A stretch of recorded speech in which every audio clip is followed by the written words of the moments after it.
Hi everyone, Anthony Fantano here, the internet's busiest music nerd, and it's time for a quick little video talking about what I did this past Thursday, February 7th, at the Music Hall of Williamsburg. What I did was I attended a show. I attended a live concert to see the band Swans! As you guys know, the band Swans, experimental rock outfit, industrial post-rock drone, noise, pretty much every weird outside and underground style of rock music has been toyed with by this group. And over the years have come out with fantastic freaking records, and one of their latest is really up there in the rankings with some of their best, the Seer. So just the release of this new album alone that I think is really great, had me psyched to see this new show. I figured that, when I go and see them in person, it's not really going to be like a normal average rock show. It's not really going to be like one of those shows where, they come out and play the hits and, everybody's rocking out and woo woo. Definitely not anything like that. I'm sure you can figure that yourself if you give a listen to the band's music. And, for sure, I guess I kind of got what I was expecting, and maybe a little bit more, slightly. I mean, for sure, Swans is not, or at least was not at this particular show, a very, very visual band, or a band that was really kind of obsessed with its showmanship. I mean, frontman Michael Gira for sure was the most active person when it came to kind of engaging the crowd, and when he did that, he was usually kind of maybe staring into them as he's singing lyrics. I remember toward the beginning of the set, he was trying to get people to sing along with some lyrics that he was singing. I believe they were, "There are millions and millions of stars in your eyes," which, as I was kind of looking back at the crowd as he was kind of doing this and egging them on to join in, they weren't really feeling it. Maybe they weren't into the lyrics, or maybe they were just really not in the mood to kind of participate. Maybe instead they just wanted to kind of observe and just kind of see what Swans had to offer live. I don't know if that really kind of affected the way that Swans wanted to play to the crowd that night, but I still ended up enjoying what they had to offer. Now, in terms of live instrumentation and setup, Michael Gira was there, vocals, he had his guitar as well.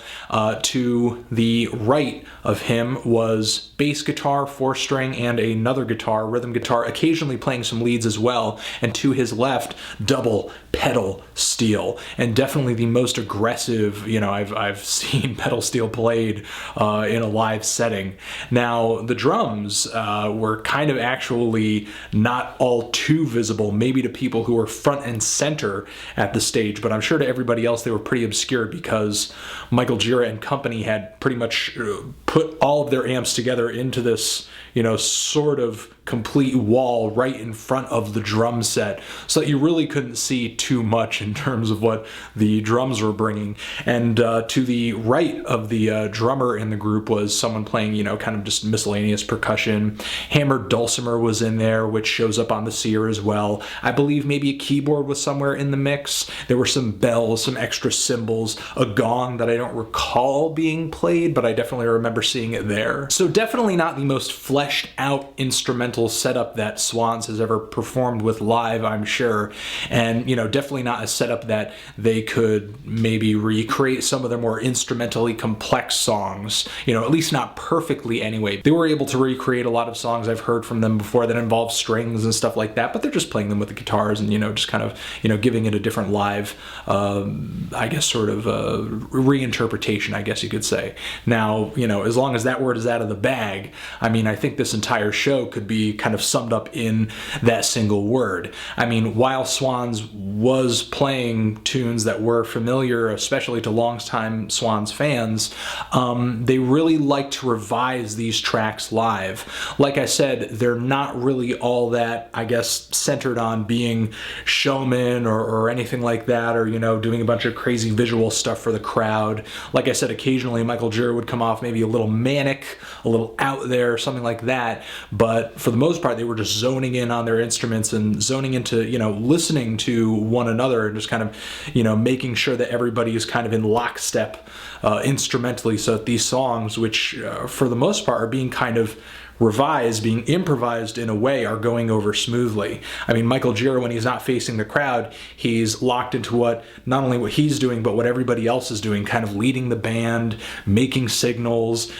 jumping up and down on stage as he thinks chords should be, being struck downward, everybody, hitting it once, telling people that, it's in 6, 1, 2, 3, 4, 5, 6. It really all went off without a hitch from beginning to end when the band started with basically these really hard-hitting chords that they were just basically blasting on. They would just lay on them, let them ring out and kind of hammer out a different groove by the end of the, I guess, sort of death of this chord. They would just kind of like let it, call out and kind of get quiet. Then there'd be pure silence. And then again, a different chord, and head back into it.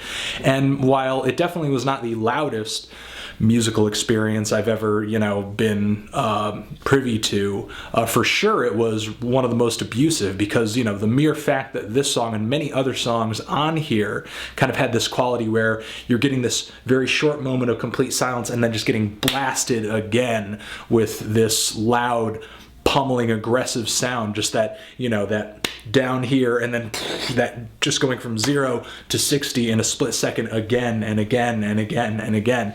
It wears one out mentally, physically, everything. Now, the first recognizable track to me came right at the beginning of the set.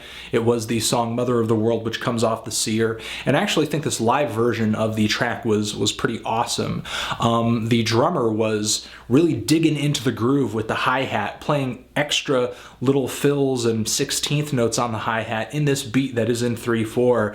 And the way he was riding on the hi-hat in this track just made the song groove so much harder than it does on the record. Whereas on the record it feels so static because of the dinny, dinny, dinny, dinny, which, feels really kind of unsettling, hair-raising, kind of strange. But I mean, live they were really just rocking on this riff. And with so many other grooves throughout the set, they were just kind of like letting this play out over and over and over and over, and kind of, rising and falling in intensity in how they play it. The bass player slowly changing what he plays against the riff. Maybe everybody else is kind of morphing what they do too. The drummer in a lot of ways kind of changing what he does in terms of emphasizing different drum hits in the beat that he was playing. And, I'm not exactly sure who was taking cues from who at some points, but I kind of feel like the band was sort of just taking this one idea and kind of doing this jam on it in a way, to a point where it just felt so loud, so repetitive, so overbearing that it kind of became psychedelic. There's a point in this song on the record, The Seer, where you're hearing this complete stop and all you're hearing are these weird breaths. The band doesn't even get to that point, actually. They kind of ride on this groove and they turn the song into a medley with another track called Screenshot. And that's another thing that was kind of a recurring theme in this set, medleys. Swans was taking tracks that were, familiar to fans and kind of just melding them with other ones, because they're really kind of jamming on a bunch of ideas anyways. Why not just bring them all together into this one, heavy, pummeling mishmash of insanity? After this, they went into the back catalog for the song Coward, which came off the LP Holy Money. And you didn't even really need to be a hardcore Swans fan to know that this song was coming from a totally different spot in their style, because though the band was really rhythmic and jamming on riffs, throughout the set so far, this riff was just, really coming from a much more industrial standpoint, had way more gaps and spaces than any other riff on this entire set, had a much more jagged, kind of angular feel to it.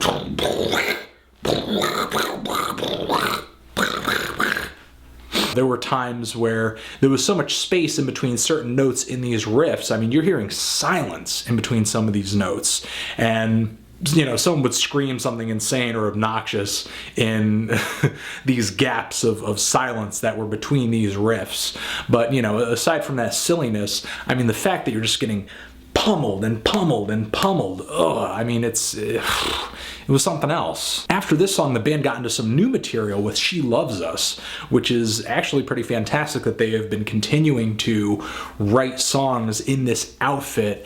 Though, of course, you know, there's no guarantee that it may actually end up sounding like this when they bring it into the studio.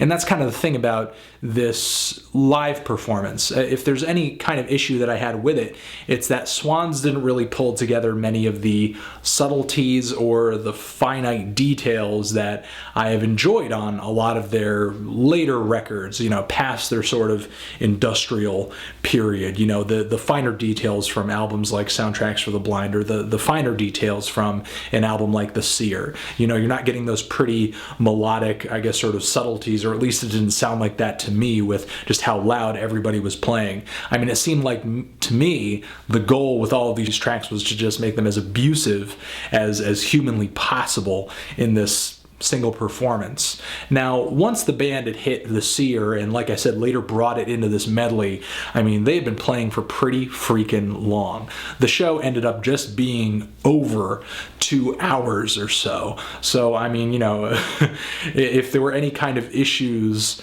with how Michael Gira wasn't really kind of getting a reaction from the crowd, or huge reaction from the crowd, singing along with the lyrics that he was, you know, putting out there right at the start of the show, it certainly didn't play out in the length of the set. Now, just like Mother of the World, the Seer didn't turn out exactly how it did on the record either. I mean, those weird sort of background vocals, I see it all, I see it all, I see it all. I mean, none of that was on there. You know, I mean, there was kind of a different vocal that Michael was singing over that track, and a lot of the hammered dulcimer kind of got drowned out as the band got really heavy, riding on the riff that kind of guides the song along, until they hit that spot where you're getting that, you know, that portion in the middle of the Seer where you're just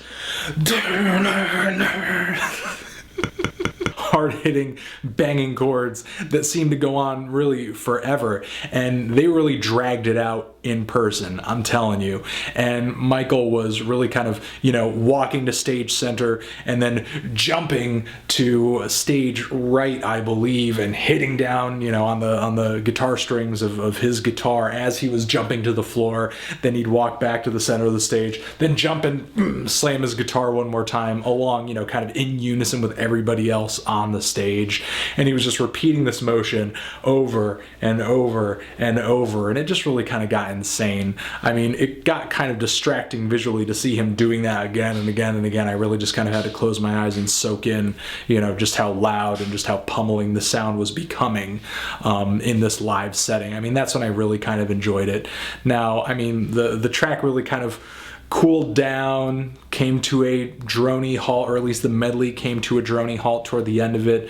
I mean, after the show was over, it was really kind of, you know, exciting and sort of a relief in a way. I mean, it had really sort of lulled me into this, oh, I just feel so beaten down with sound. You know, thankfully I had earplugs, which I made out of Dunkin' Donuts napkins because I forgot my earplugs at home, but they worked. And that's another thing if you go see Swans or any extremely loud band, wear earplugs. Don't destroy your hearing. It's important. But anyway, overall, you know, just an overall reaction or opinion of the show. I mean, I enjoyed myself. I thought it was really good. It was great to kind of see legends like Swans in person, kind of see them pull together a tight set. You know, like I said, I haven't really experienced seeing them live other than this, so, you know, I can't really say whether or not this was the loudest performance they've had, the most detailed, but I know if there was one thing I would have liked to have heard more of, you know, those finite details that make records like the Seer so great didn't really come forward all too much. I mean, while I do love a loud, pummeling, you know, kick your ass freaking show, I kind of feel like I would have enjoyed what was going on so much more if the volume was taken down a little bit and there was just more concentration on just kind of, you know, bringing together just more, I guess, subtleties and more layers, as opposed to there's just one loud freaking barrage of guitars and bass and drums all kind of, you know, in lockstep trying to beat the crowd down as hard as it possibly can. So if you were at this show, what did you think of it? Did you enjoy it? Did you, you know, hate it? Why? If you've seen the band live in other places, how did these shows compare? You know, was this the best time, the worst time you've seen Swans? And yeah, that's pretty much it. Anthony Fantano, Swans, forever.